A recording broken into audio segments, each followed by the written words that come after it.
On a l'impression que c'est assez rare en France, la disparition d'enfants, alors que c'est complètement faux. Il y a énormément d'enfants qui disparaissent, il y a un nombre mais absolument considérable.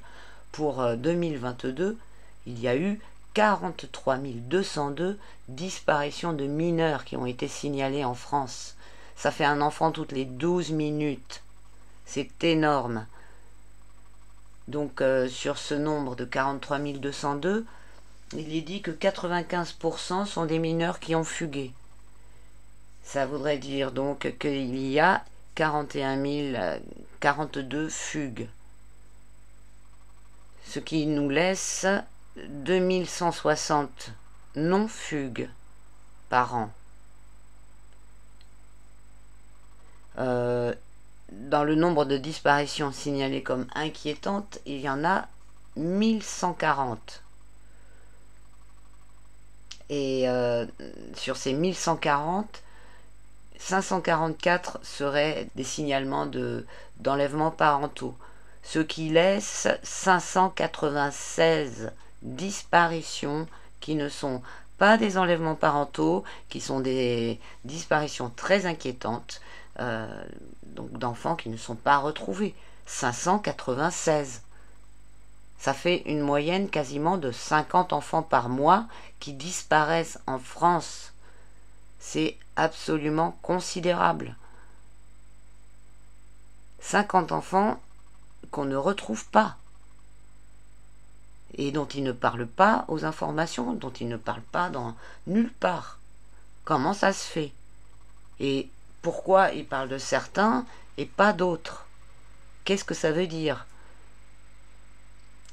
Vraiment, là, moi, je m'interroge beaucoup à chaque fois que je vois des signalements, de même que pour les alertes enlèvement, qui pour moi sont juste un phénomène, quelque chose de médiatique, parce que déjà pour faire une alerte enlèvement, il faut que ça réponde à des critères bien spécifiques.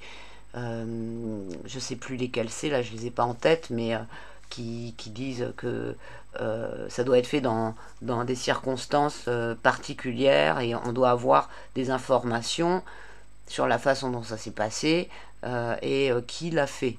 Donc en fait, des informations qui permettent de retrouver l'enfant. Et généralement, c'est souvent, ça concerne des enlèvements parentaux. Mais comment ça se fait qu'on mette, enfin, les plus gros moyens sont mis en place pour les cas pour lesquels on a le plus d'informations? C'est pas logique. Et par exemple, pourquoi il n'y a pas eu cette alerte pour le petit Émile? Donc sûrement parce que ça ne répondait pas aux critères. Mais il y a donc toute cette mobilisation médiatique autour de cette histoire. Donc c'est très bien, mais pourquoi on ne fait pas la même chose pour tous les autres enfants qui disparaissent? Donc vraiment, ça c'est quelque chose... enfin voilà, les gens, il est urgent qu'ils réalisent ce qui se passe quoi, dans la réalité, dans la réalité en France, au niveau des disparitions d'enfants.